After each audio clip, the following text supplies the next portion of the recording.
Muy buenas tardes a todas y a todos los que están en este momento presenciando este webinar directamente y aquellos que lo vayan a también a ver posteriormente. Estamos muy complacidos de hacer esta nuestra segunda sesión de aportes para la evaluación en estos tiempos desde MIDEUC. El primero fue evaluación en tiempos de pandemia, una carga innecesaria o un impulso imprescindible para el proceso de aprendizaje. Ese es un webinar que está disponible en el canal de YouTube para quienes no lo hayan podido ver y se interesen. En esta segunda ocasión vamos a llevar a cabo uno sobre el foco y coherencia como condiciones básicas para diseñar instrumentos de evaluación en tiempos de pandemia. Con esta segunda sesión, nuestro centro también quiere aportar o contribuir a profesionales, a educadores en Chile y en otros países de Latinoamérica que están interesados en poder resolver muchos de los desafíos o algunos de los desafíos que se presentan para la educación en este contexto. Y para llevar a cabo este webinar contamos con la participación de dos integrantes de nuestro centro que tienen una destacada trayectoria en el desarrollo de sistemas de medición y evaluación en el contexto educativo. Tenemos en primer lugar a Mariela Argüelles, quien es profesora de castellano y quien coordina el área de desarrollo de pruebas en MIDEUC. Ella es también docente en nuestro diplomado en medición y evaluación de aprendizajes, así que no solamente así es una profesora de escolar como su profesión originalmente lo era, sino que también tiene una amplia trayectoria en educación para profesionales en este ámbito. Y tenemos también a Carlos Portigliati, psicólogo y magíster en psicología de la Universidad Católica, con un magíster en la Universidad de Melbourne, en Australia. Él es jefe de proyectos en el área de MIDE internacional, también con importante experiencia en desarrollo de sistemas de medición y docente del diplomado en medición y evaluación de aprendizajes. Así que quiero agradecer a ambos. Quiero también alertar que hemos estado teniendo algunas dificultades técnicas y que esperamos que no ocurran durante la transmisión, pero tenemos algún plan B en caso que eso llegara a ocurrir. Quiero decirle a todos los que están conectados que agradecemos muchísimo su presencia. Sabemos que hay personas que se han inscrito de muchos países, no solamente hay muchas personas, pero además queremos especialmente agradecer a nuestros hermanos de varios países latinoamericanos, de Argentina, Bolivia, Brasil, Colombia, Costa Rica, Uruguay, El Salvador, Guatemala, Honduras, Perú, México, Ecuador, República Dominicana, entre otros. Así que muy bienvenidos a ustedes que están viéndonos desde la distancia. Les mandamos también un abrazo muy cariñoso y el mejor deseo para estos duros tiempos que estamos viviendo en todos nuestros países. Así que sin más, les quiero dejar entonces con Mariela y con Carlos, advirtiéndole a todos los que se interesen por hacernos llegar preguntas, que lo pueden hacer mandando sus preguntas a la dirección mideuc@uc.cl. Vamos a estar recibiendo ahí las preguntas y al final del webinar entonces vamos a tener un espacio para que nuestras dos panelistas puedan presentar las respuestas a sus inquietudes. Adelante, por favor. Hola, buenas tardes. Bueno, Jorge ya me presentó, así que lo que voy a hacer ahora es proyectar la presentación que vamos a abordar el día de hoy.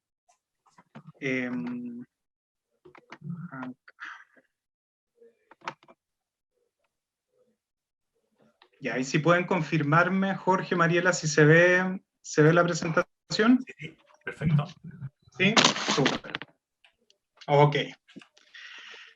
Bueno, entonces vamos a partir con esta presentación mostrando el temario, lo que vamos a abordar el día de hoy en esta presentación que alude al foco y a la coherencia en los procesos de evaluación que desarrollamos en un contexto de pandemia. Entonces, para esto, como panorámica, les cuento que vamos a partir con una breve introducción con algunas ideas para el contexto de nuestra presentación, de nuestra conversación. Acá probablemente quienes hayan participado del primer webinar, algunas de las ideas que planteemos les van a resonar respecto de esta primera instancia de conversación. Sin embargo, nos pareció importante de todas maneras adentrarnos un poco en esto, pensando que hay gente que puede haber participado, o más bien gente que está participando ahora y que no participó de la primera presentación, y nos parece importante generar un puente entre ambas para poder entender todos de lo que estamos hablando y pararnos todos dentro o en la misma vereda. Posteriormente, vamos a abordar algunas estrategias para el desarrollo de pruebas para la evaluación a distancia. Y lo mismo vamos a hacer con las tareas de desempeño y con rúbricas que podamos usar en este contexto. Entonces, en honor al título de la presentación, lo primero que quisiéramos dejar en claro es que para el desarrollo de cualquier evaluación en contexto de pandemia, debiesen haber dos principios básicos que mandaten cualquier decisión que uno tome en términos de evaluación. Lo primero tiene que ver con el foco. Y con esto nos estamos refiriendo a que los esfuerzos evaluativos no se centren, o se centren más bien en lo que es realmente importante. Hoy más que nunca no podemos evaluar de manera indiscriminada, sino que es necesario priorizar, porque los tiempos pedagógicos son muy preciados y hay que hacer un muy buen uso de estos tiempos. Entonces, lo primero es focalizar. Y al menos en Chile se ha generado un esfuerzo a nivel de Ministerio de Educación que ha sido la respuesta, una de las respuestas que ha dado el Ministerio a la situación que estamos viviendo hoy en día, que es la priorización curricular. Entonces, a partir de esta priorización curricular, se han seleccionado algunos objetivos de aprendizaje, desempeños mínimos que se espera que todos los estudiantes logren en la asignatura, en el nivel, y esta priorización va a ir determinando entonces qué es lo que se considera cualitativamente más importante, de mayor utilidad o de mayor potencial formativo. Y en ese sentido también es importante señalar que priorizar no significa reducir las posibilidades de educar, sino que es simplemente una respuesta a una situación, a una contingencia, a una emergencia a la que nadie estaba preparado. Y por otro lado, como segundo pilar dentro del diseño de un proceso de evaluación hoy en día, debiéramos cautelar siempre la coherencia. Y por coherencia, estamos pensando en que nuestras evaluaciones debieran apuntar a las habilidades y a los contenidos que se desprenden de estos objetivos de aprendizaje priorizados, los que nosotros hayamos priorizado, y no en otra cosa. Si nos empezamos a desviar del foco, finalmente vamos a terminar teniendo problemas de coherencia, y eso finalmente también genera problemas de validez, que es lo que uno no desea en un proceso de evaluación. Entonces, dentro de esta evaluación en contexto de pandemia, es fundamental que más que nunca el proceso de evaluación se diseñe y se conciba al servicio del aprendizaje. Y acá nosotros como institución también adscribimos al modelo de la evaluación para el aprendizaje, donde la evaluación es visto no es vista como un proceso terminal o final, sino que a partir de la evaluación, de una evaluación bien diseñada, con una retroalimentación rica para los estudiantes, podemos seguir movilizando aprendizaje. Entonces, por lo mismo, es que las evaluaciones debieran estar diseñadas y concebidas al servicio de que esto suceda. Ahora, ¿qué pasa? Que todo aquello que en la práctica cotidiana se puede recoger como evidencia de aprendizaje, todo aquello que yo puedo ir identificando en el aula, en estos tiempos es altamente difícil. O sea, y veíamos en el primer webinar esta foto del Zoom con puros cuadritos oscuros con los nombres. O sea, perdemos visión, perdemos la capacidad de tener un monitoreo más directo de lo que está sucediendo. Entonces, nuestras acciones pedagógicas deben estar destinadas a evaluar aquello que es estratégicamente central dentro del proceso de enseñanza-aprendizaje, y deben ser estratégicamente diseñadas para que efectivamente, primero, nos permita monitorear el aprendizaje de estudiantes en este periodo tan irregular, priorizando aquellos objetivos de aprendizaje priorizados, valga la redundancia, y también debiera contribuir a motivar a los estudiantes en su proceso de aprendizaje, y no al revés. Cuando hay un proceso de evaluación mal diseñado, es muy probable que el estudiante se pierda en el camino, y al perderse en el camino va a terminar desmotivándose, no va a adherir al proceso de evaluación. Ahora, hablamos de estrategia. ¿Cuáles son los puntos centrales de esta estrategia? ¿Qué debiéramos atender sí o sí? Primero, flexibilidad. Esta flexibilidad apunta a reconocer y atender las diferentes realidades sociales de cada escuela, de cada curso, de cada grupo, pero también atender a las necesidades de los estudiantes.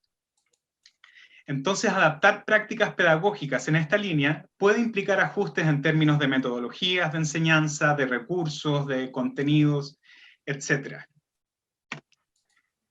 Por otro lado, la priorización, que es un poco lo que ya hemos hablado anteriormente, la importancia de priorizar aquellos objetivos de aprendizaje que nos parezcan más relevantes. Y finalmente, foco en la retroalimentación.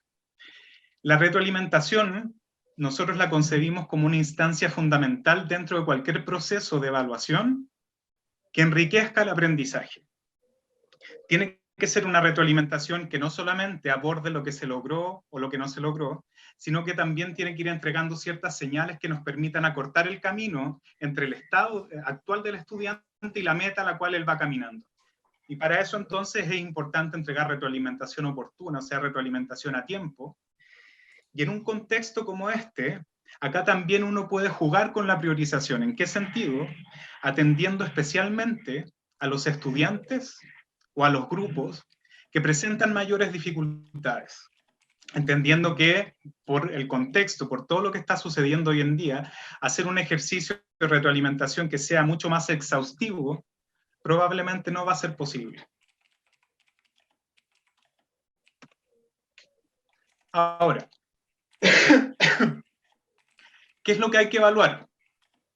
Aunque suene redundante, hay que evaluar lo más importante. Me salió verso sin mayor esfuerzo. Hay que evaluar lo más importante, no todo, sino que lo más relevante. Acá entra en juego entonces la priorización. Ahora, muy en concordancia con la intencionalidad prepandemia del currículum, de poner énfasis en las habilidades del siglo XXI, habilidades blandas, habilidades para la vida, en el fondo todas estas habilidades que el estudiante necesita desarrollar para desenvolverse en una sociedad de la información como la de hoy en día, que es rápidamente cambiante, donde se necesitan habilidades como el razonamiento analítico, la resolución de problemas, el pensamiento crítico. Entonces, esta crisis indica que nosotros debiéramos apuntar a esos aprendizajes, aprendizajes que impliquen comprensión, aprendizajes que impliquen aplicación de contenidos, que impliquen reflexión, y renunciar a evaluar la recordación o la memoria. En este contexto, ojo, hoy en día debiéramos priorizar eso.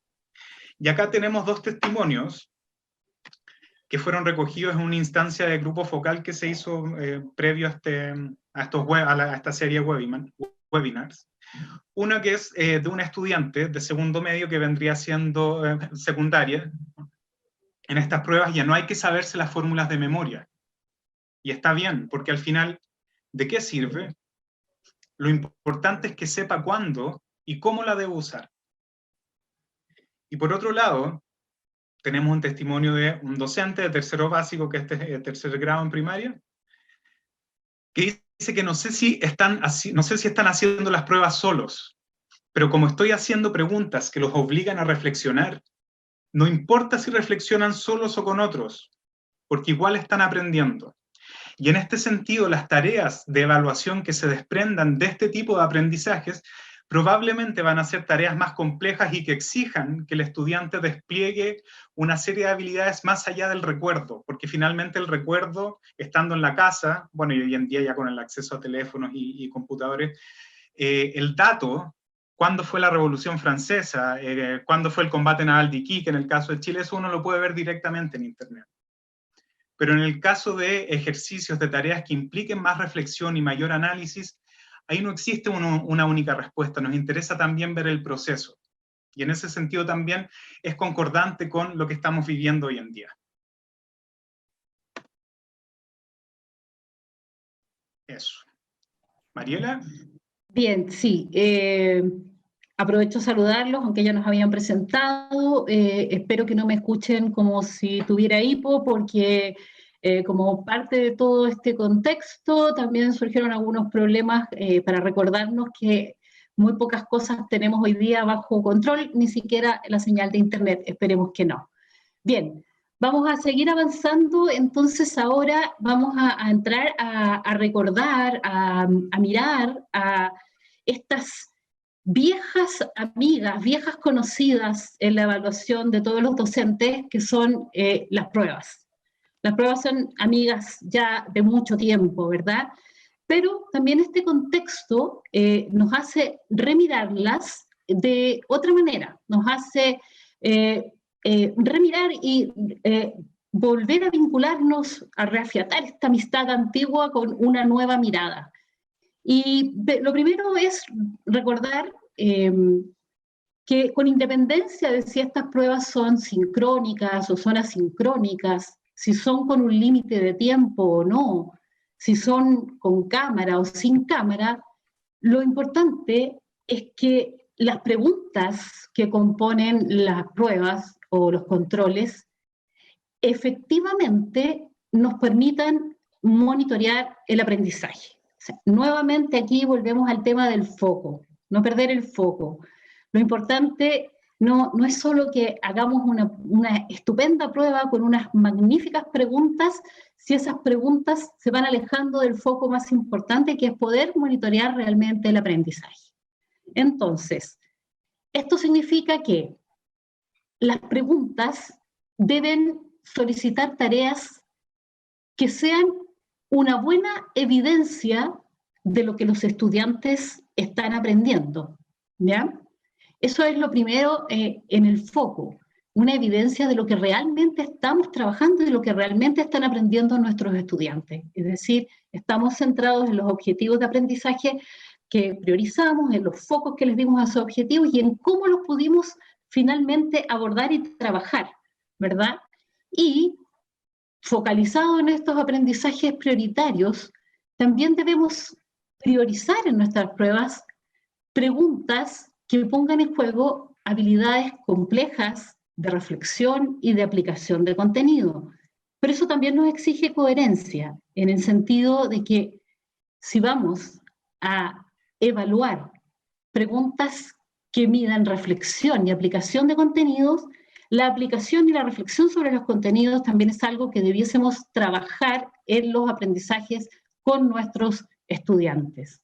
Estas preguntas, sin duda, si son estas las preguntas que componen nuestras pruebas, serán, ¿no es cierto?, no solo las que van a ser menos sujetas a copia, que además daría un poco lo mismo porque estamos en otro foco, en el foco más de la aplicación, de la reflexión, sino que también van a ser preguntas mucho más entretenidas, mucho más desafiantes y motivadoras para nuestros estudiantes. Sigamos. Bien.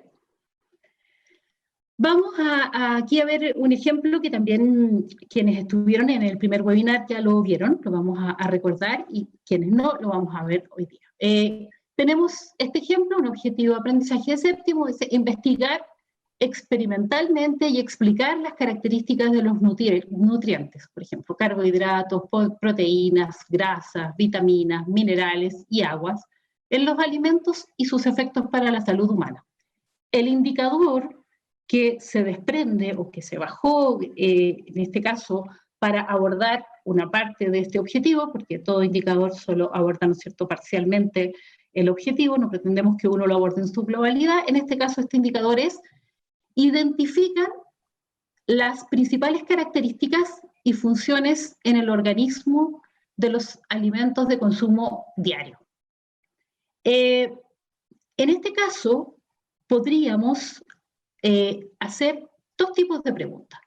Tenemos una pregunta que es una pregunta más de corte más memorístico, más rastreable, más googleable, ¿verdad? Es decir, yo podría entrar a internet, a Google, San Google, y preguntarle, buscar, ¿no es cierto?, cuál es, ¿no es cierto?, para responder esta pregunta, que es cuál de las siguientes opciones señala correctamente la función de cada nutriente.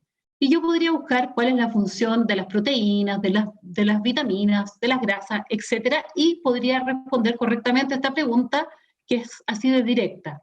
¿Cuál de las siguientes opciones señala correctamente la función de cada nutriente? ¿Verdad? Esa es una forma.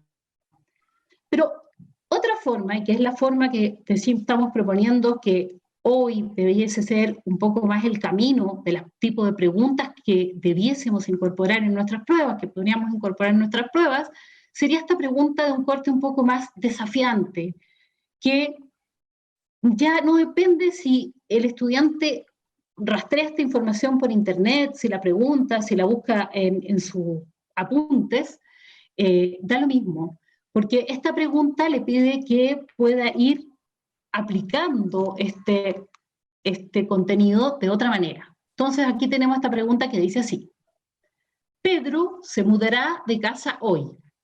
Anticipa que tendrá un día cansador y con mucha actividad física. Posiblemente no tenga tiempo para preparar almuerzo, como nos pasa mucho últimamente. Decide tomar un buen desayuno en el café del barrio y le ofrecen 2 menús de desayuno. Y ahí hay 2 menús, que no vamos a detenernos en eso, no. Y la pregunta es, ¿cuál de los 2 desayunos debería escoger Pedro para este día? Fundamente su respuesta basándose en la composición nutricional de cada uno de ellos. Como ven, aquí también estamos abordando el indicador de identificar las principales características y funciones de los nutrientes, pero en forma contextualizada. Por lo tanto, no es que se aprenda de memoria o traiga el recuerdo de cuáles eran las funciones de cada nutriente, sino que las conozca o las busque si fuese necesario, pero pueda aplicarlas para tomar una decisión, en este caso, cuál sería la de recomendar alguno de estos menús. Bien, y así como veíamos en el menú anterior, vamos a seguir con el tema de menú, los ingredientes de la prueba. Los ingredientes de toda prueba, sabemos, ¿verdad?, son las preguntas. Y básicamente tenemos 2 grupos, 2 tipos grandes de preguntas que pueden componer una prueba. Las preguntas, los ítems de respuesta cerrada o estructurada y los ítems de respuesta abierta o construida. Dentro de los ítems de respuesta cerrada o estructurada, tenemos distintos tipos. Tenemos, ¿no es cierto?, el pareamiento de conceptos, la ordenación de oraciones, la completación, el verdadero o falso y los ítems de opción múltiple. Y las otras, bueno, es una respuesta que se construye, que cada alumno tiene que elaborar, cada estudiante elabora su respuesta. Sigamos. Bien. ¿Cómo hacer buenas preguntas de respuesta cerrada o estructurada? Difícil pregunta, no creo, hoy día no pretendemos agotar la respuesta a esta gran pregunta, sino vamos a entrar en algunos de los aspectos que son centrales a la hora de respondernos esta pregunta. Con independencia del tipo de pregunta que escojamos y que va a tener que ver con los indicadores que querramos abordar, también la selección de las preguntas, del tipo de preguntas cerradas que ocupemos en una prueba tiene que ver con eso, pero con independencia de cualquiera sea de ellas, si son de completación, de opción múltiple, de completación, etc., tenemos que tener en cuenta algunas cosas. Primero, se debe guardar estrecha relación con el indicador de evaluación. Esto nos parece bastante evidente, pero nos pasa mucho que de pronto queremos, por ejemplo, abordar, identificar la función de los distintos componentes del aparato digestivo. Y hacemos un ítem del tipo en que ponemos un esquema del aparato digestivo y la pregunta es, identifique a qué parte del aparato digestivo corresponden los que están señalados con el número 1, 2, etc. Y entonces quedamos en la identificación de los componentes, pero no abordamos el indicador que teníamos propuesto, que era el poder identificar la función que tenían esos componentes, ¿verdad? Nos pasa también mucho, de pronto, no sé, queremos hacer un análisis de fuentes históricas y terminamos haciendo preguntas que son comprensión de lectura literal de la fuente y no un análisis desde la historia usando esa fuente para hacer el análisis, etcétera, ¿verdad? Entonces, ojo con el tema de, cuando construyamos las preguntas, verificar la relación directa de la pregunta con el indicador de evaluación que estamos queriendo abordar con ella. Bien, lo segundo, estas preguntas deben estar formuladas de manera clara, precisa, sin ocupar complejidades lingüísticas innecesarias. De pronto, la complejidad lingüística lo que hace es perder a nuestros estudiantes y hacer que se pierdan en la comprensión lectora de esa pregunta y que no puedan dar respuesta, no porque no sepan, sino porque no están comprendiendo lo que se les está preguntando. Entonces, no queremos eso. Recuerdo que alguna vez alguna profesora me comentó que en un colegio en el que ella trabajaba, la profesora de Ciencias Naturales había estado trabajando mucho tiempo en la unidad de la célula y la función de la célula y los componentes de la célula, y al momento de realizar la prueba, les preguntó a sus estudiantes cuál es el organelo más conspicuo de la célula. No sabemos qué habrán entendido aquellas pobres criaturas de esa pregunta, pero se obtuvo un resultado de una baja respuesta correcta.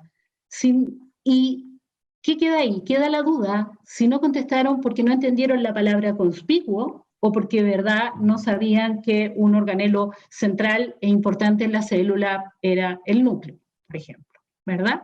Entonces, ojo como con estas complejizaciones lingüísticas artificiosas, porque muchas veces decimos, es que si los pregunto de una manera más directa, es muy fácil. Bien, si es muy fácil, si no es lo que yo quiero indagar, porque no es eso a lo que quiero ir, entonces debo hacer otra pregunta, pero no complejizarla a través del lenguaje. Bien. Y lo otro, si vamos a elegir este formato de las preguntas cerradas, también debemos tener presente de que esa pregunta debe admitir solo una respuesta correcta. Porque si no admite solo una respuesta correcta, entonces tal vez el formato que debiésemos elegir es el de pregunta abierta.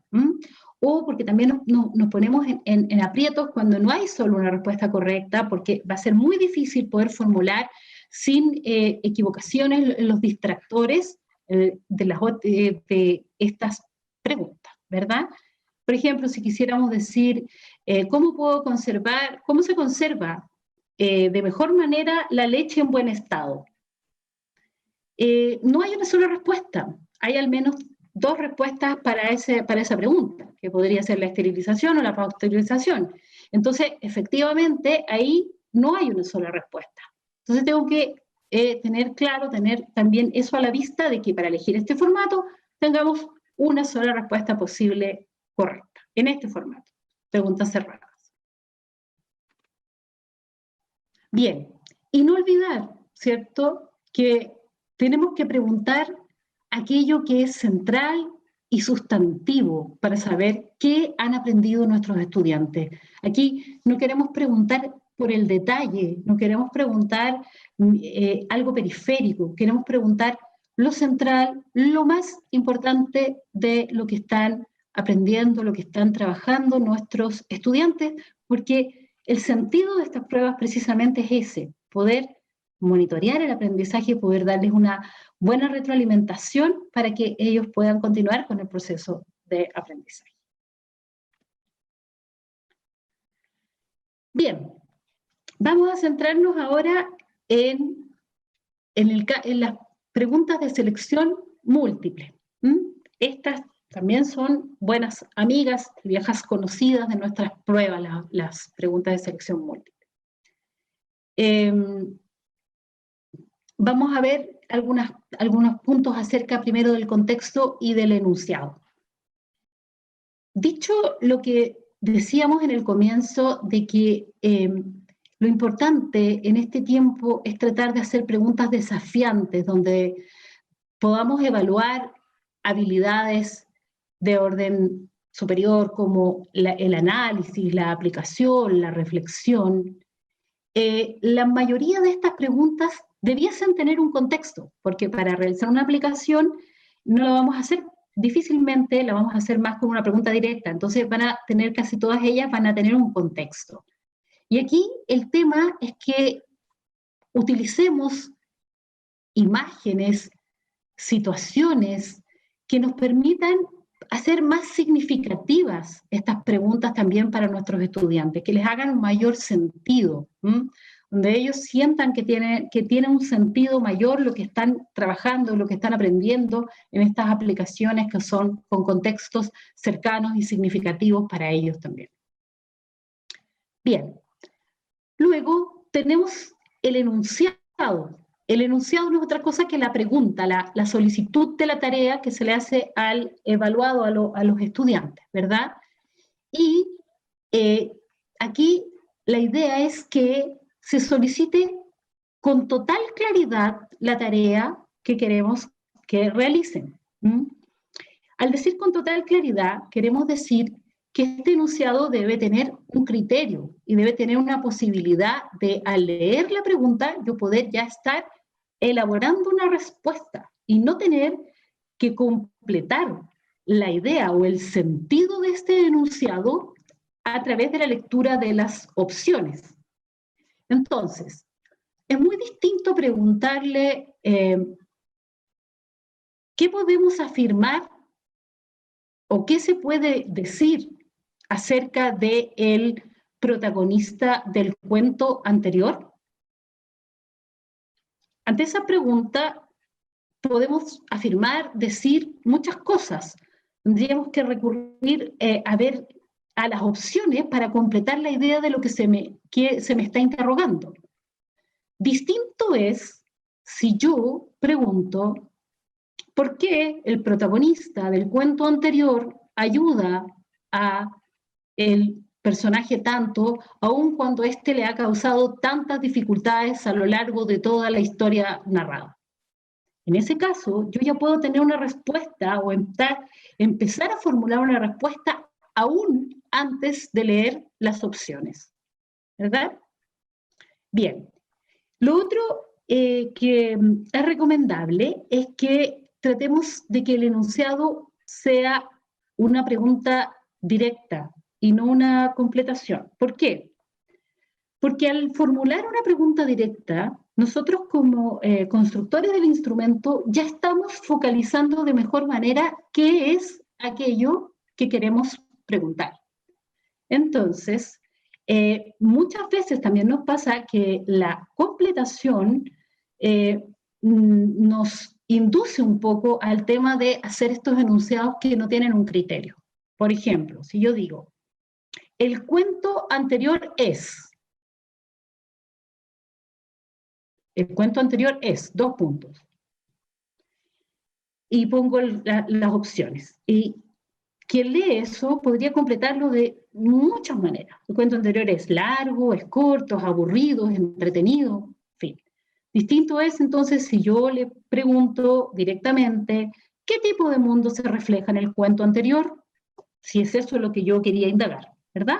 Entonces, el formularlo como una pregunta nos ayuda a nosotros como constructores del instrumento a poner el foco en el criterio y en la claridad del enunciado. Por otra parte, también deberíamos procurar que el enunciado esté en positivo. Uno, porque las preguntas con negación se hacen más complejos en la comprensión para el evaluado, pero también porque estamos preguntando por lo que no es, estamos preguntando por otra cosa. Por ejemplo, preguntar, ¿cuál de los siguientes alimentos no es un carbohidrato? Entonces, sabemos que sabe que no es un carbohidrato, pero no sabemos si sabe lo que es. ¿Se entiende? ahí tenemos ese tema al hacerlo en negación, por eso la recomendación es preguntarlo en positivo. Bien, sobre las opciones.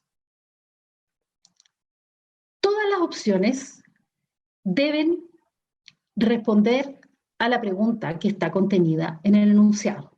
Esto también parece bastante lógico y bastante obvio, pero no siempre nos resulta tan evidente a la hora de construir las preguntas, porque ¿qué nos pasa?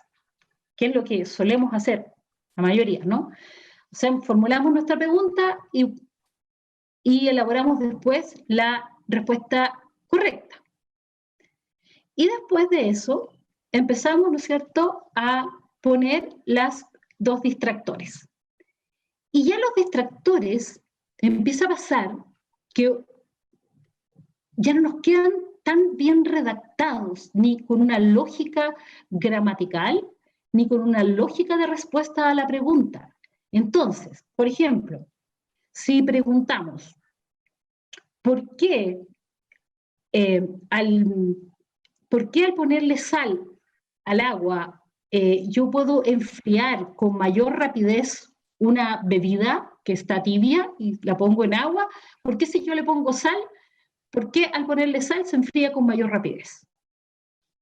Y si la respuesta correcta es porque al disolverse la sal, ¿no es cierto?, se produce un proceso endotérmico que hace que tenga que tomar la energía de aquel cuerpo que tiene mayor temperatura, que en este caso sería la bebida, de ahí la extrae y el agua entonces enfría más rápidamente la bebida. Pero si las otras respuestas son porque la sal se disuelve en el agua y eso activa propiedades coligativas, no estoy dando una respuesta de la razón, no estoy dando una respuesta del por qué.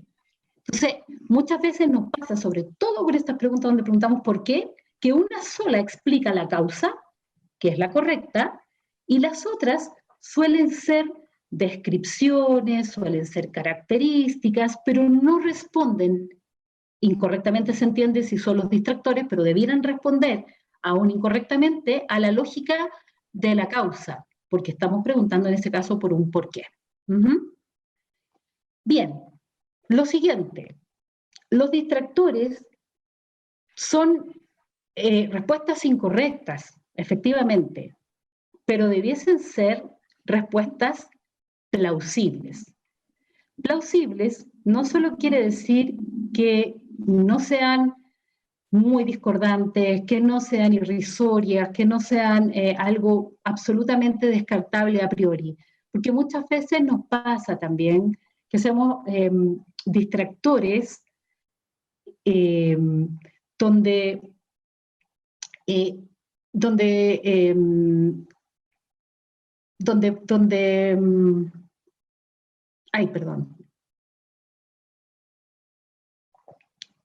decimos va a pasar piola, igual alguien lo va a marcar.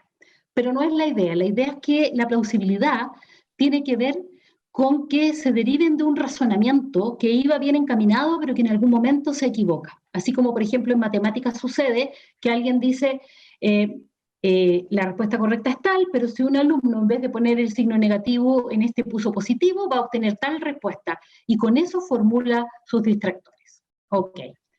Entonces, eso con los distractores. Y lo otro, la opción correcta debe ser indiscutiblemente la única correcta. Y esto es algo que deberíamos chequear, que también nos parece bastante perogrullo, pero que a veces nos pasa que no es la mejor respuesta posible y que alguien nos puede decir, profe, aquí no está la respuesta correcta, por lo tanto es algo que debemos chequear. Démosle. Bien. Y entonces, no olvidemos que queremos que el que sabe conteste y no que se confunda con trampas. Esta es la idea. No queremos pillar a nadie. La evaluación no está hecha para pillar a nadie, sino que está para levantar evidencia de en qué estado está el aprendizaje. Sigamos. Bien. Y luego tenemos el caso de las preguntas abiertas o las respuestas construidas, ¿ya? Y en este tipo de preguntas, que todos las conocemos, se le dan instrucciones al evaluado para que demuestre lo que sabe y que pueda y que es capaz de hacer en relación a un cierto objetivo de evaluación. Entonces, debemos indicar como mínimo cuáles son los criterios en base a los cuales se va a juzgar la calidad de la respuesta o desempeño. Debemos considerar la rúbrica o la pauta de corrección, porque muchas veces estamos pidiendo algo que luego ponemos en la respuesta correcta y nos damos cuenta al remirar la pregunta que no era lo que habíamos solicitado. Entonces tenemos que elaborar la respuesta correcta y ojalá la rúbrica antes de entregar la pregunta abierta para asegurarnos de que estamos dando todas las instrucciones y toda la información necesaria. Es decir, decimos, indique 2 factores de la independencia de Chile y estamos esperando que nos dé un factor interno y un factor externo, pero eso no se lo indicamos en la pregunta. Entonces es necesario que esté toda la información, la tenga el evaluado, la tenga el estudiante para poder orientar su desempeño y no tenga que hacer un acto prácticamente adivinatorio frente a estas preguntas abiertas.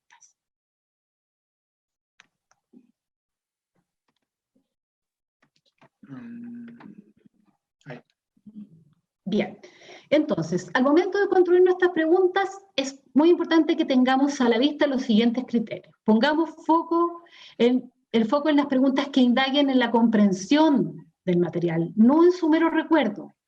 Queremos indagar en que están nuestros alumnos aplicando, analizando, y no pongamos el foco en este momento, en este contexto, en la identificación y en el recuerdo. En este contexto es importante poner el foco más en la aplicación y el análisis. También, recordemos, menos es más. Enfoquemos nuestras preguntas en aquello que es sustantivo y central de los objetivos de aprendizaje, ¿ya? No en detalles, no en asuntos periféricos. Seamos simples, no complejicemos nuestras preguntas con trampillas semánticas o con el uso del lenguaje. Seamos directos y no intentemos pillar a nuestros estudiantes. No los queremos pillar, queremos darles la oportunidad de que muestren lo que han aprendido y también queremos darles la oportunidad de recoger evidencia para poder darles una buena retroalimentación. Ok, bueno, gracias Mariela.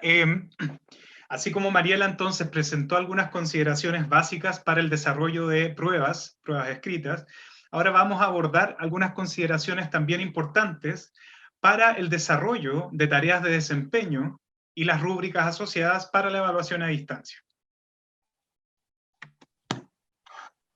Entonces, las tareas de desempeño o tareas de ejecución son una forma muy utilizada de evaluación y que tiene mucha pertinencia hoy en día por su flexibilidad y su versatilidad. Se da la posibilidad de generar distintas tareas que estén obviamente enfocadas en lo que queremos evaluar desde lo que nos mandata el objetivo de aprendizaje.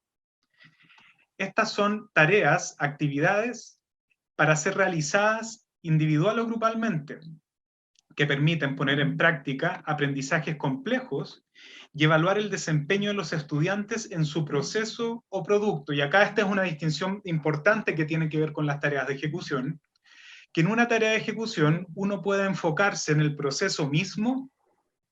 Por ejemplo, si estamos evaluando la conducción de un experimento en una clase de ciencias, podemos evaluar cómo se conduce todo este proceso siguiendo todos los pasos del método científico, llegando a conclusiones apropiadas, etc.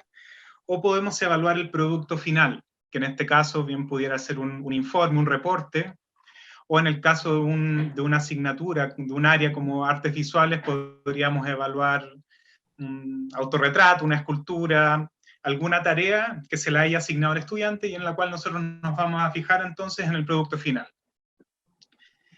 Estas tareas de desempeño permiten evaluar entonces no solo el dominio de conocimientos y habilidades cognitivas, sino que además la capacidad de aplicarlas en la ejecución de una tarea. Ahora, para que el estudiante sea capaz de aplicar tales conocimientos y habilidades en la ejecución de esta tarea, hay algo que es fundamental, que son las instrucciones. Una tarea de desempeño exige que el estudiante haga algo.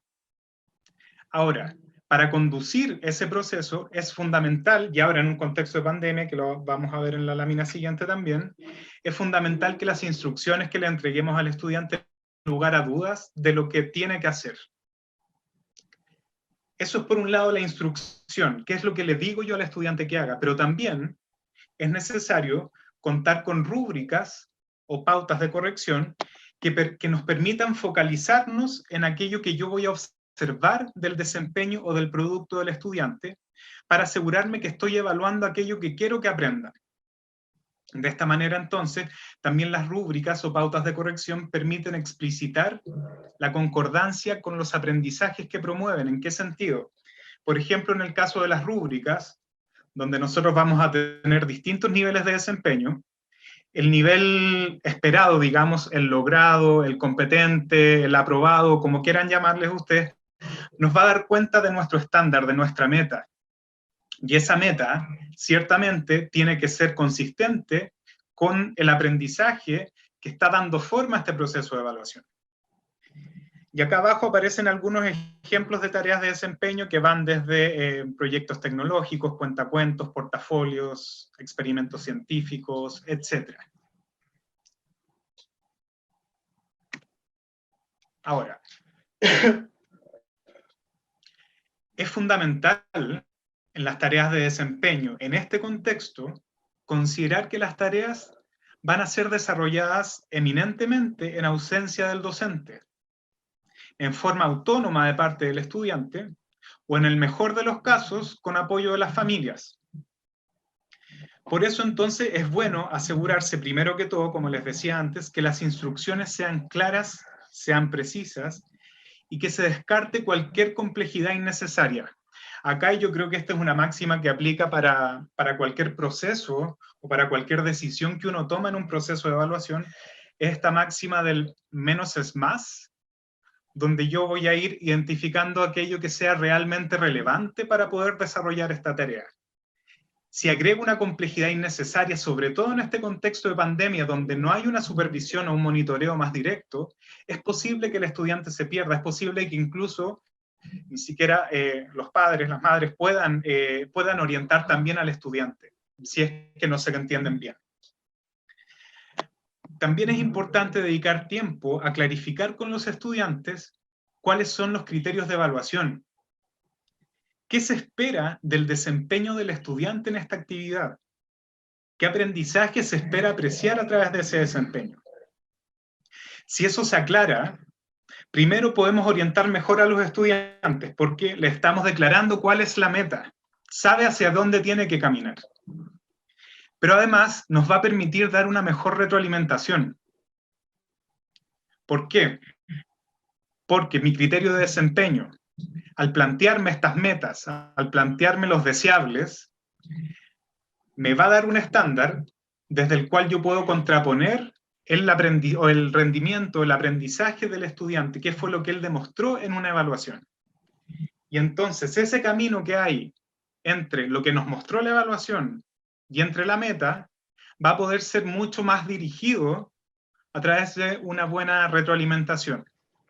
Incluso si el estudiante logró el puntaje máximo, por así decir, desde una retroalimentación, nosotros también podemos ir reforzando ciertas habilidades, podemos ir reforzando ciertas o algunas de las fortalezas que vimos en el estudiante, para que esas fortalezas también trasciendan y puedan aplicarse también en otros aprendizajes, en otras asignaturas, en otras áreas. O sea, acá también es importante pensar en la retroalimentación, no solamente como el que te faltó, sino que también qué es lo que yo estoy valorando tu desempeño y cómo puedo ayudarte, y este es el componente esencial, creo, de la retroalimentación, cómo ayudarte a cerrar la brecha entre tu estado actual y el estado deseable. Ahora, es importante además que en este periodo se puedan disponer con canales fluidos para aclarar dudas y hacer consultas. Esto obviamente en un horario preestablecido para que no implique una demanda extra para el docente, que ya sabemos que está muy exigido hoy en día. Y entonces se pueden abrir canales como chat, WhatsApp, mail, teléfono, mensajes de texto. Y esto es muy importante porque de esto también va a depender la motivación del estudiante para trabajar autónomamente. Si el estudiante se pierde en el camino, probablemente va a abandonar la actividad. Y esto es más importante aún sabiendo que, si bien hay algunos estudiantes que afortunadamente pueden contar con familia, padres, madres que están presentes y que están involucrados en el proceso, pero hay casos en los que no. Entonces, por lo mismo también es importante reforzar la existencia de estos canales para que el estudiante no pierda el rumbo en el camino. Y finalmente, hay que asegurar la factibilidad dadas las condiciones de nuestro grupo de estudiantes, que tiene que ver un poco con lo que yo les mencionaba anteriormente, que hay estudiantes que están viviendo esta pandemia en una cierta situación, en un cierto contexto, con ciertas necesidades, y hay otros que no. Entonces, acá la invitación es como a no volverse locos, planificando actividades muy estrafalarias o demasiado complejas o demasiado exigentes en términos de los requerimientos, de qué se necesita para poder llevarlas a cabo. O sea, por ejemplo, no todos los estudiantes incluso tienen un patio disponible, no todos van a tener un lugar donde exponer sus trabajos. Entonces, es importante también hacer un barrido de esta información para tenerlo claro y para no frustrar a los estudiantes, porque acá también entra el tema de la motivación. Si yo le pido al estudiante que haga algo que no va a poder hacer, porque el entorno no se lo permite, porque sus condiciones no se lo permiten, probablemente también va a abandonar esto. Y un aspecto muy importante con las tareas de desempeño tiene que ver, o es el interjuego entre la coherencia con el aprendizaje, que esto es fundamental, esto tiene que ir, porque si no vamos a tener estos problemas de validez. Y además estas tareas de desempeño debieran ser capaces de promover la motivación del estudiante. Ahora, ¿qué pasa? Muchas veces uno cae en la tentación de generar, y está bien que se haga, sobre todo en una situación como la de hoy en día, generar actividades entretenidas que permitan que el estudiante se disfrace, etc. Pero ¿qué pasa con eso?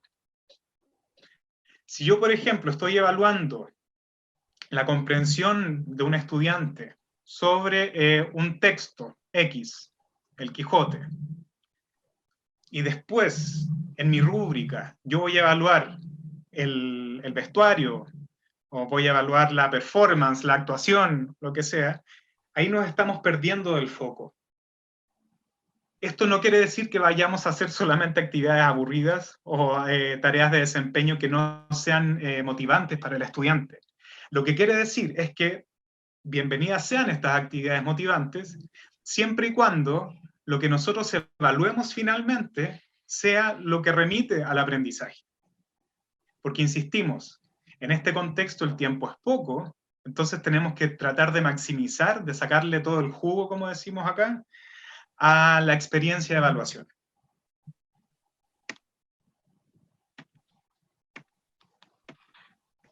Ahora, ¿por qué es útil contar con rúbricas para verificar el aprendizaje en una evaluación a distancia? Primero vamos a hacer una distinción o una clarificación respecto a qué es una rúbrica, que ya lo vamos a ver con un ejemplo en las próximas láminas. Pero las rúbricas las entendemos como una matriz de valoración, una pauta, que es comúnmente una tabla de doble entrada, donde en general el formato más habitual puede ser en otro formato, pero el formato más habitual es una columna, donde se van detallando las dimensiones, los aspectos, en qué me voy a fijar yo, por ejemplo, en una presentación oral, uso del lenguaje, uso del espacio, dominio del tema, etc. Y vamos a tener, por otro lado, una fila donde se van a ir identificando los niveles de desempeño, los posibles niveles de desempeño frente a una tarea en relación a los aspectos que se están evaluando. Los niveles de desempeño uno los puede evaluar o uno los puede nombrar de la manera, digamos, que a uno le acomode más. Lo importante es que estos niveles de desempeño estén ordenados en una progresión de menos a más, donde además los nombres que le demos a los niveles de desempeño cobren sentido. O sea, si tenemos un nivel básico, que es un casi logrado, o un nivel inicial, que es que le vamos a llamar casi logrado, o no logrado. y tenemos un nivel intermedio que es muy poco logrado, y tenemos otro nivel que es más o menos logrado. Estoy ridiculizando un poco, pero lo que importa es que exista una progresión y que queden claras cuáles son las distinciones entre cada uno de estos niveles de desempeño. Y respecto a los niveles de desempeño, la recomendación en general es moverse entre 3 y 5 niveles de desempeño. No menos, porque si no nos vamos a encontrar con una rúbrica dicotómica que tampoco nos va a entregar mucha información, y no más, porque en general ya 6 distinciones o más, en general son distinciones muy mínimas, que incluso complejizan el proceso de aplicación de la rúbrica. Ahora, ya habiendo clarificado qué es una rúbrica, creemos que son útiles para verificar el aprendizaje en evaluación a distancia, primero, porque permite a docentes y estudiantes clarificar de manera explícita la relación de la tarea con los aprendizajes que queremos proponer, lo que le da más significación al trabajo, y esto tiene que ver con lo que yo les mencionaba antes, que en las rúbricas hay un nivel logrado, hay un nivel esperado que es el estándar, y de esa manera yo ya estoy dando la señal inmediata de que mi tarea de desempeño no es una tarea al azar, sino que es una tarea que se ancla dentro de dentro de estos desempeños que yo estoy esperando observar. Además, las rúbricas especifican los procesos más importantes del trabajo, ya sea del proceso o del producto, lo que orienta la tarea del estudiante y le permite focalizarse mejor en el desarrollo de la actividad. O sea, lo que vamos a recoger en la rúbrica es lo más importante porque es lo que queremos que aprenda, o sea, también es una señal que le damos al estudiante. Y finalmente, porque ofrece una descripción precisa de las distintas posibilidades de respuesta o desempeño en la tarea o actividad. Y esto facilita la tarea de retroalimentar el aprendizaje también por lo que les mencionaba antes. Tenemos un estándar, tenemos el nivel de desempeño que mostró el estudiante, entonces vamos a ir retroalimentando para ir cerrando esta brecha.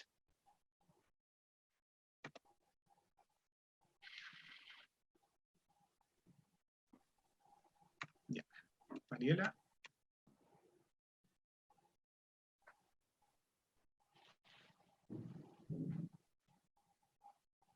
Carlos. ¿Sí? Dime. ¿Sí? Bien. Vamos entonces a seguir cómo vamos a identificar entonces los pasos generales para hacer nuestras rúbricas. Decíamos que nosotros desprendemos, ¿no es cierto?, de los OA, las dimensiones o los aspectos, las tareas que esperemos evaluar. Luego definimos el desempeño esperado para cada una de estas dimensiones. Las dimensiones son los distintos aspectos, los distintos ámbitos, que son... que podemos hacer distinciones dentro de un mismo aprendizaje. Vamos a verlo ahora en ejemplo, nos va a quedar eso más claro, ¿verdad? Y vamos a después a definir el desempeño para cada una de las dimensiones, que van a ser efectivamente levantados con los indicadores de evaluación. Los indicadores de evaluación logrados son el nivel de desempeño máximo o el logrado. Nosotros podríamos querer también guardar un nivel de desempeño más allá del logrado, por ejemplo, para poner a quien se destaque, a quien haga algo que está hecho de mejor manera que incluso que el mínimo esperado para estar en ese logrado. Bien, y después describir para cada una de estas dimensiones los niveles de desempeño posibles, indicando la progresión del aprendizaje.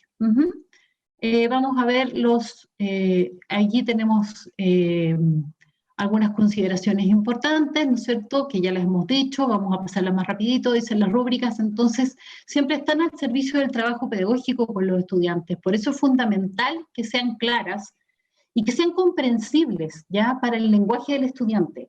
El estudiante tiene que conocer la rúbrica y tiene que entender la rúbrica, no solo conocerla. Entonces, deben ser claras, comprensibles, también deben describir desempeños alcanzables, considerando las condiciones de todos nuestros estudiantes. Hoy, más que nunca, considerando el contexto, considerando las condiciones en las que se encuentran. No sé, si vamos a solicitar envío a través de Internet y sabemos que hay estudiantes en los que que cuentan en su casa con un solo teléfono que es el uso para todos y que no tienen el momento para poder enviarlo. Tenemos que considerar eso. En fin, tenemos que hacer tareas que sean factibles, realizables, sobre todo en los contextos en los que hoy día nos encontramos. Siempre con foco en la coherencia en los aprendizajes, ¿ya? No podemos desviar el foco hacia estos aspectos formales, sino conservarlo siempre en lo más importante.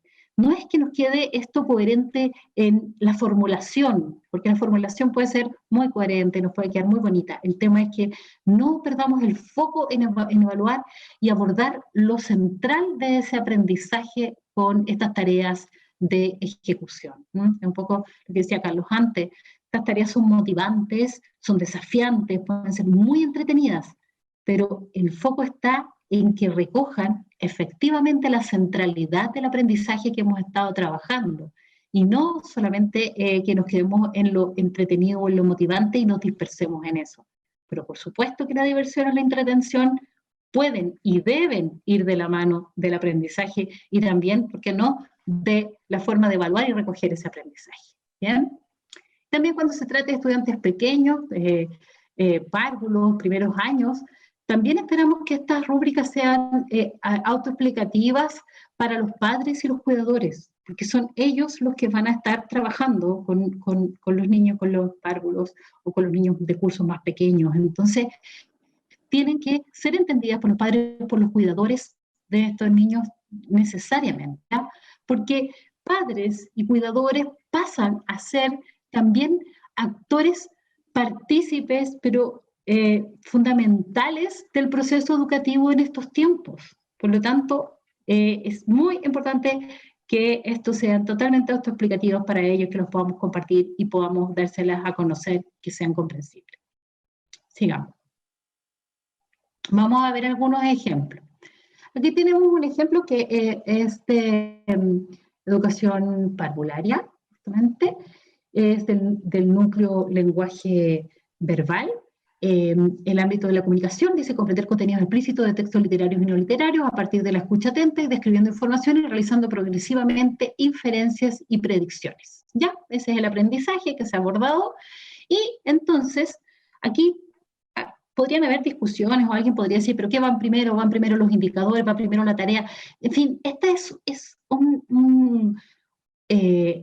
una tarea que siempre va a ser más bien, se va a ir pimponeando un poco. Uno puede levantar los indicadores, pero también en estos tiempos, sobre todo, en que tenemos que tener en cuenta los contextos y la factibilidad de la realización de las tareas de ejecución que vamos a pedir, podemos tranquilamente partir por cuál es la tarea y cuál es la tarea factible que yo tengo para pedir. Y al levantar esa tarea, entonces yo primero la elaboro, la estructuro y luego desprendo de ella entonces cuáles son los indicadores o qué es el aprendizaje que estoy verificando a través de esta actividad. Por ejemplo, aquí tenemos, ¿no es cierto?, ¿cómo puedo evaluar este aprendizaje? El aprendizaje teníamos de comprender textos, contenido explícito de texto literario y no literario. Por ejemplo, una tarea podría ser: los padres leen un cuento al niño o la niña, le piden que cuente el cuento con sus propias palabras, pueden formularles preguntas para facilitar su relato y para propiciar inferencias, lo graban con su teléfono y envían el audio a la educadora. Ya ahí deberíamos saber que esos padres de grupo cuentan con ese medio para poder mandarnos, ¿no es cierto?, esta tarea. ¿Y qué es lo que vamos a verificar a través de esta actividad? Vamos a verificar entonces, primero, si los niños están identificando elementos centrales del cuento, cuáles son personajes y hechos, y si pueden hacer inferencias acerca de las motivaciones de los personajes. Esos son los indicadores que, como vemos, apuntan a dos aspectos distintos. Y de ellos entonces vamos a desprender, ¿no es cierto?, lo que llamábamos las dimensiones diferentes de nuestra rúbrica. Sigamos. Bien, entonces, aquí tenemos, decíamos, de lo que íbamos a verificar, levantamos nuestras dimensiones. Las dimensiones, entonces, una primera dimensión es la identificación de elementos centrales y la otra dimensión es la inferencia de las motivaciones de los personajes. Y vamos graduando nuestra rúbrica. Comenzamos por el nivel que es el nivel logrado, lo esperable, y decimos: El relato incluye los personajes centrales del cuento y detalla las principales acciones en que están involucrados.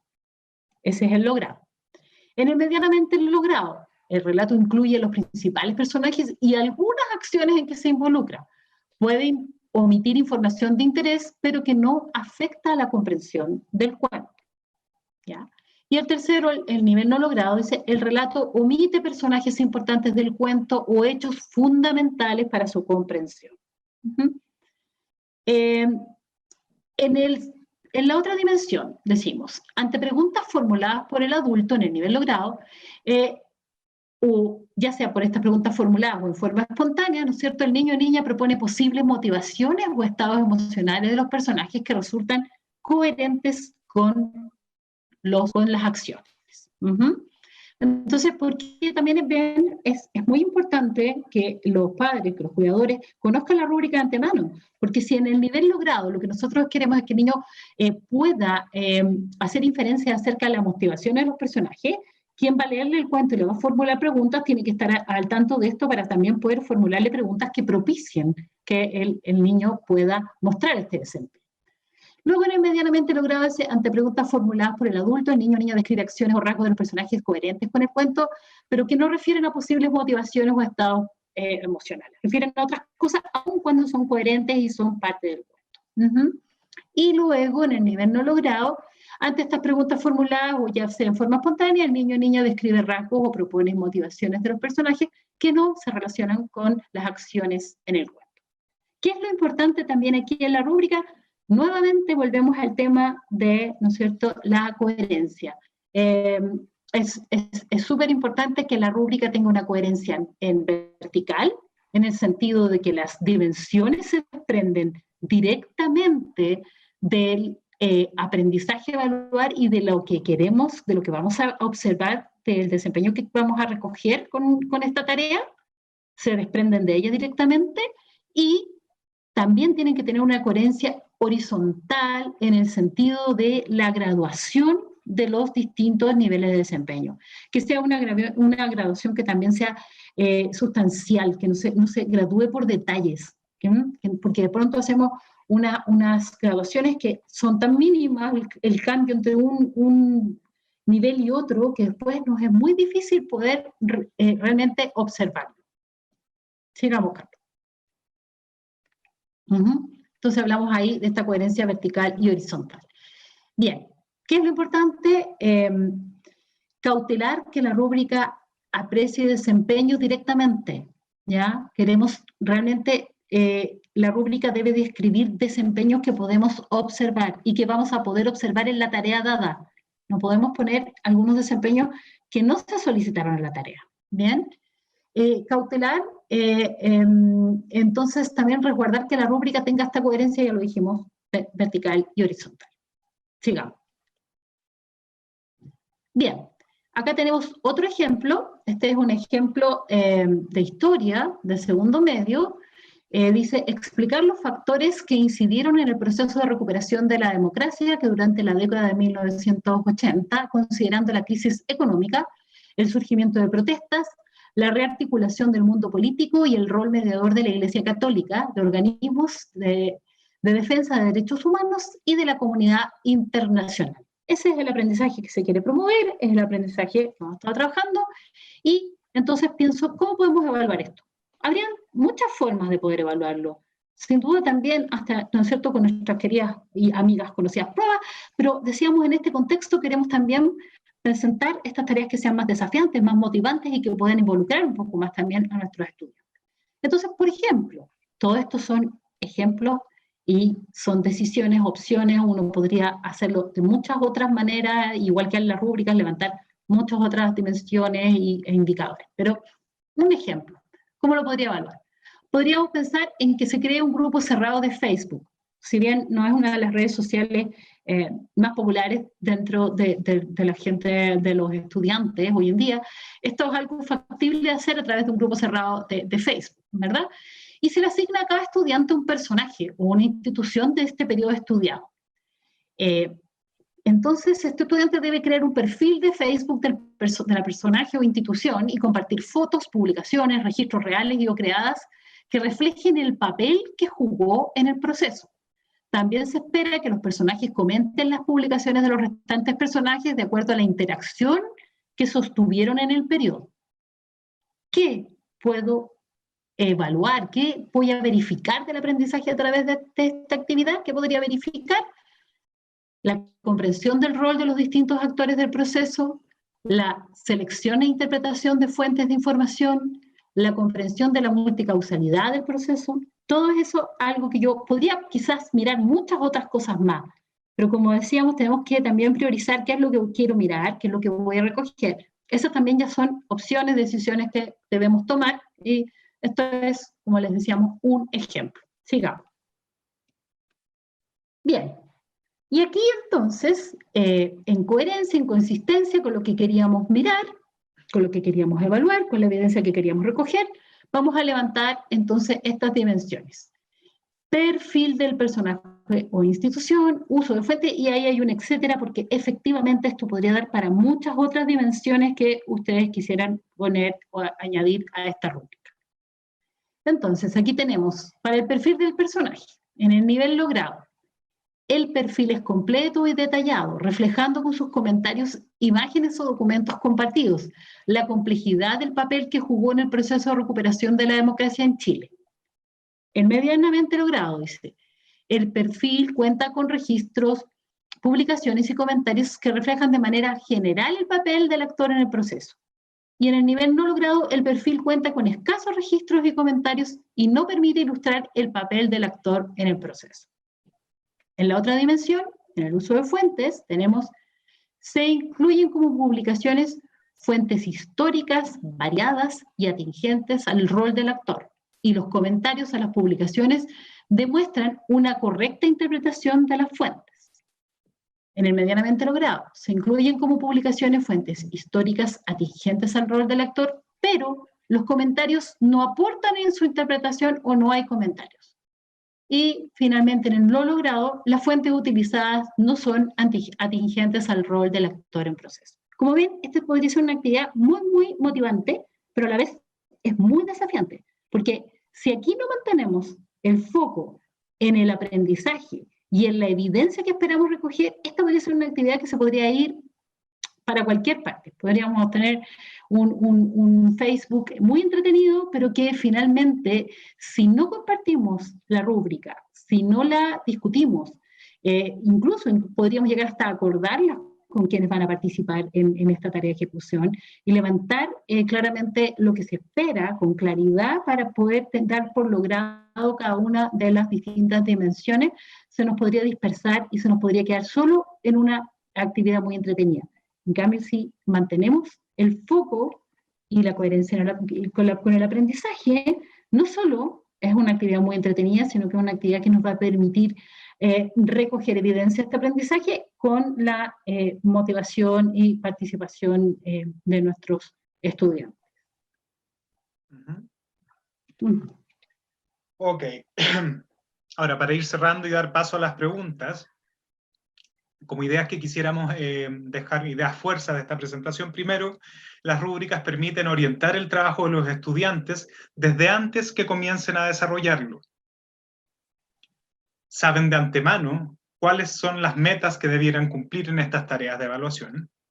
Nos entregan además un lenguaje común para conversar sobre el aprendizaje con los estudiantes al desmenuzar de una manera comprensible y sencilla lo que esperamos lograr.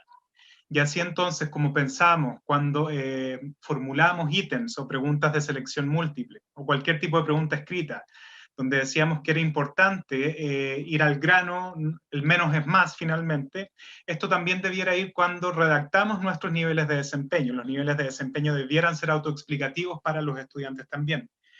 Y en ese sentido, las rúbricas son herramientas útiles para autoevaluaciones y coevaluaciones. Y esto es muy importante porque una rúbrica bien construida puede ser aplicada de manera autónoma por los estudiantes, promoviendo entonces la autonomía, la autorregulación del aprendizaje de parte de todos los estudiantes, lo que es una necesidad muy importante en tiempos de educación a distancia. De hecho, hay un estudio que se hizo este año, en la mirada de los docentes, donde se encuestaron como a 3.000 profesores chilenos, y una de las principales preocupaciones que ellos daban cuenta en el tema de las clases a distancia producto del coronavirus, era que cómo promover la autonomía de los estudiantes para que ellos puedan aprender en esta situación de distanciamiento. Y en ese sentido nosotros creemos que las rúbricas pueden ser una manera de ayudar en este propósito. Eso sería. ¿Ya? Así que, bueno, muchas gracias por escucharnos, y ahora seguimos escuchando también las preguntas que tengan para hacernos con Mariela. Perfecto, bueno, muchísimas gracias Mariela y Carlos, y ahora tenemos un espacio para preguntas. Hemos recibido muchísimas preguntas, debo decir, y no tenemos la posibilidad por el tiempo de responderlas todas a través de este formato, pero sí las vamos a poner disponibles, la respuesta a todas esas preguntas en los próximos días en nuestro sitio web. Yo quiero informar que todas las personas que quieran complementar la información que aquí se ha presentado, o que incluso quieran volver a mirar este mismo webinar o el anterior, ustedes pueden dirigirse al sitio web de MIDEUC, que es muy simple, es www.mideuc.cl, y allí van a encontrar una sección que se llama Aportes para la Evaluación, que es justamente hemos reunido allí dispositivos, información que sea útil para quienes están trabajando en las condiciones actuales en distintos lugares, no solamente en Chile, sino que también en otros países de Latinoamérica. Y en particular quiero llamarles la atención sobre unas infografías que sintetizan de manera muy visualmente atractiva y muy clarificadora bastantes de los puntos que en este y en el anterior webinar hemos presentado. Así que les pido disculpas a quienes han mandado sus preguntas, en el sentido que no vamos a poder abordarlas todas. Hemos hecho una selección.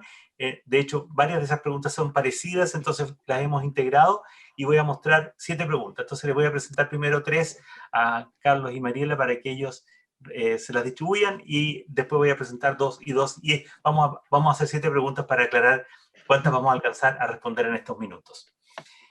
La primera pregunta dice: ¿cómo poner notas o asignar calificaciones en estos tiempos? La segunda pregunta: ¿cómo se puede usar preguntas cerradas para evaluar aprendizajes que involucran habilidades superiores? Por ejemplo, no solo recordar o identificar, ¿o solo se recomiendan preguntas abiertas para este tipo de aprendizajes? Y la tercera: ¿qué forma de evaluar se sugiere para la lectura complementaria que se asigna mensualmente a cada estudiante? ¿Se debe evaluar de la misma forma tradicional? Esa última es claramente una pregunta para Mariela, que es profesora de castellano por lo demás. Ya. ¿Cómo las quieren tomar? Vean ustedes. Bueno, Mariela, tú tomas la tercera, me imagino. Yo puedo tomar la primera, y la segunda la vamos complementando, yo creo. Adelante, Carlos.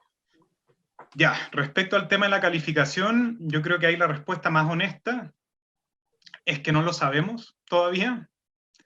El foco de esta presentación ha estado principalmente en el tema de la evaluación y de cómo generar evaluaciones que sean lo más consistentes posibles y también lo más adecuadas a este contexto. Sin embargo, cómo eso se transforma en calificación es algo que nosotros hasta el día de hoy no tenemos muy claro, y de hecho estamos trabajando para eso. En MIDEUC se ha generado un grupo de estudio donde uno de los temas principales, y que imaginamos que va a ser una preocupación para todos, es el tema de la calificación.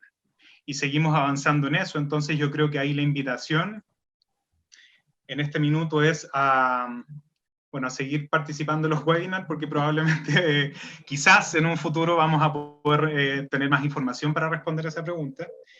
Y bueno, también toda la información que vamos subiendo al sitio web en las infografías que mencionaba Jorge, pero lamentablemente yo creo que sería irresponsable casarnos en este minuto con una respuesta respecto a esa pregunta que yo creo que abunda en todos los profesores hoy en día.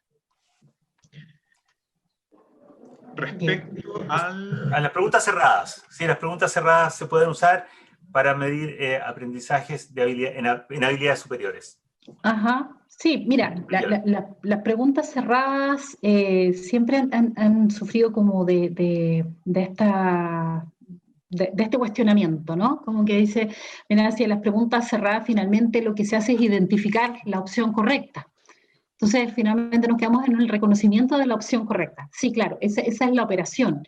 Pero detrás de eso, si hay preguntas cerradas que están bien formuladas, y pueden ser preguntas desafiantes, pueden ser preguntas que también evalúen habilidades superiores. Por supuesto que no todas. Sabemos que hay preguntas como el tema de crear, de producir texto, de hacer una crítica, ese tipo de habilidades, obviamente las vamos a tener que evaluar a través de las preguntas abiertas, sin duda. Pero sí podríamos hacer preguntas con contexto, donde tú tienes que hacer una aplicación, donde tienes que tomar una mejor decisión, y aun cuando están las opciones dadas, la selección de esa opción no implica el mero reconocimiento de la opción correcta, porque para reconocer esa opción correcta, yo estoy poniendo en juego habilidades cognitivas que también son superiores. Estoy haciendo una distinción de cuál sería, por ejemplo, la mejor explicación de algo, cuál sería una buena decisión acerca, por ejemplo, del menú que veíamos antes, ¿no? ¿Qué menú le vamos a recomendar a Pedro, que se iba a cambiar de casa? Allí yo estoy poniendo en juego algo que no es el simple reconocimiento de la opción correcta. Por lo tanto, lo desafiante de las opciones, de las preguntas cerradas, es la construcción. Y que ahí yo quisiera complementar lo que decías o enfatizar más bien, el tema de los contextos. A la hora de construir preguntas, nosotros vamos haciendo algunas distinciones como de las partes de la pregunta. El enunciado es la pregunta propiamente tal. Es la tarea que nosotros le vamos a presentar al estudiante. Sin embargo, nosotros podemos complejizar esto usando contextos, y por contextos entendemos el uso de imágenes, el uso de textos, gráficos, tablas, etcétera, que nos entreguen información y que exijan que el estudiante, para poder responder esa pregunta, tenga que hacer algo con ese contexto que nosotros le estamos preguntando. Y por eso también a la hora de construir nosotros siempre decimos que los contextos tienen que agregarse, tienen que utilizarse siempre que sean necesarios.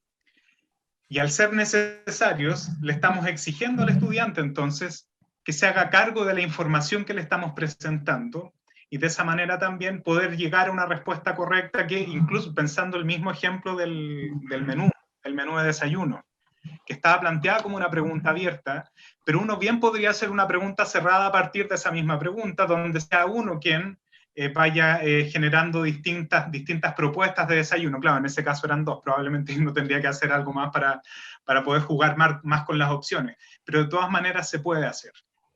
Perfecto, Carlos. Mariela, la pregunta para tú sobre el tema de las lecturas, si se puede evaluar de la misma manera, en esta manera, de la manera tradicional, en el contexto actual, esas lecturas complementarias. Si se puede evaluar de la manera tradicional, es decir, tradicionalmente la favorita de la comprensión de lectura son las pruebas, ¿no? Y veíamos que, claro, es posible hacerlo.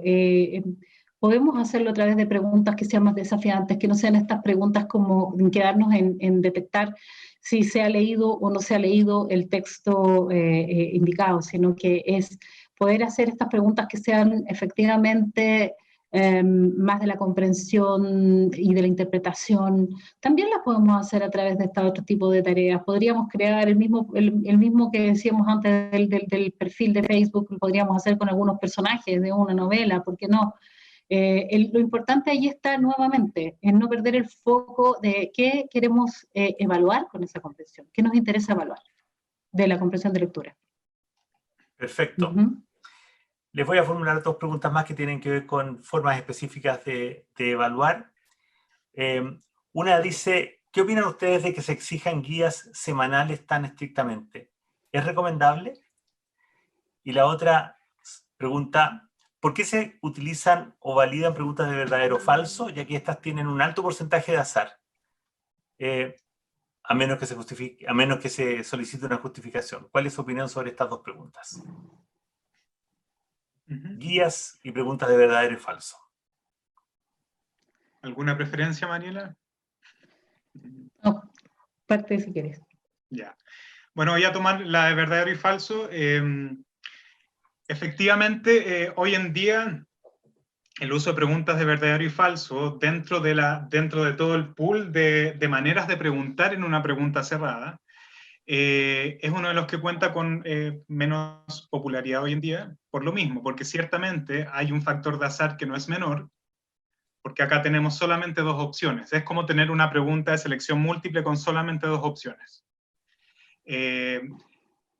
Se generan algunas estrategias que permiten complejizar un poco este tipo de preguntas, sobre todo el tema de justificar por qué selecciono, o por qué marqué verdadero, por qué marqué falso. Esa es una manera de promover que este tipo de preguntas permitan o le exijan al estudiante un poco más. Sin embargo, si tuviéramos que seleccionar alguna manera de preguntar en una prueba escrita, y esto ya puede pasar también como por una opinión más personal, pero yo creo que las preguntas de verdadero y falso hoy en día existen otras maneras mejores de preguntar. Perfecto. Ok, Mariela. guías sí, guías no. Bien, como la poesía siempre nos salva, yo voy a decir que en este mundo nada es verdad ni mentira, que todo depende con el cristal con que se mira. En el sentido de que efectivamente, claro, puede ser que las guías nos agobien si es que no tienen este foco precisamente en el acompañamiento en el aprendizaje, si es que no van a aportar una retroalimentación, una motivación, efectivamente, pero también se entiende como la necesidad apremiante como de no descolgarnos de nuestros estudiantes y de querer estar allí como muy en el seguimiento de alguna forma. Claro, no solamente vamos a vivir de guías, tendríamos que también tratar de diversificar, precisamente por atender también a la diversidad de nuestros estudiantes. Entonces, lo ideal es diversificar. Pero creo que efectivamente hacer como un juicio tajante acerca como de si son negativas o son positivas depende del contexto en el que estas también se estén ocupando y el para qué y lo que estén recogiendo y haciendo con esas guías. Perfecto. Dos preguntas más. Una que dice, ¿qué me sugieren para evaluar asignaturas integradas? Por ejemplo, filosofía con religión o artes visuales con lenguaje o probabilidad y estadística como ejemplos. Estamos pensando en tareas de desempeño con rúbricas o pautas, pero la calificación obtenida ¿debería compartirse por las asignaturas que están involucradas? Es una pregunta que está más ligada con la práctica, digamos, de cuando se integran asignaturas. Y la siguiente pregunta, que tiene que ver de nuevo con rúbrica, ¿es la rúbrica la mejor forma o la mejor opción frente a cualquier tarea de aprendizaje? ¿En qué situaciones es mejor trabajar con una escala de valoración o de apreciación? Ok, yo voy con la primera esta vez, Carlos. Bien, si vamos a evaluar en interasignaturas, la verdad es que así como decíamos que la rúbrica distinguíamos dimensiones distintas cuando queríamos evaluar aspectos distintos, no es tan recomendable el que podamos hacer como una nota única, porque, por ejemplo, pudiésemos levantar un informe en asignatura de ciencia o de historia, y quisiéramos evaluar, por ejemplo, el uso del lenguaje, de la estructura de informe, y eso son dimensiones muy distintas al contenido, ¿no? Por ejemplo, tal vez en el contenido hay un gran logro y está todo manejado por parte del estudiante, sin embargo, en la parte del lenguaje, en la estructura del informe propiamente tal, en el uso de conectores, etcétera, etcétera, hay algunas otras cosas que necesitamos retroalimentar, por lo tanto, debiésemos tener rúbricas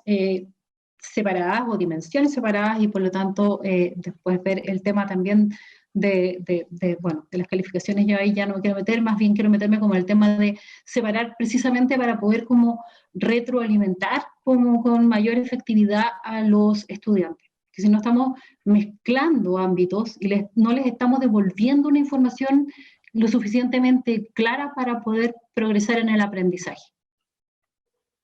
Perfecto. Carlos. A ver, sobre las rúbricas... Claro, y si no, trabajar con escalas de valoración o apreciación frente a una tarea de aprendizaje. Yo creo que eso tiene mucho que ver con la naturaleza de lo que voy a evaluar. Las listas de cotejo, por ejemplo, que se ocupan bastante en educación preescolar, en los primeros años de enseñanza, pudieran ser consistentes también con el tipo de desempeños o con las conductas más específicas que yo espero valorar y que espero visualizar en los estudiantes. A medida que los desempeños que yo espero observar se van haciendo más complejos, creo que la rúbrica es un instrumento que permite de alguna manera hacerse cargo de esa complejidad. ¿Por qué?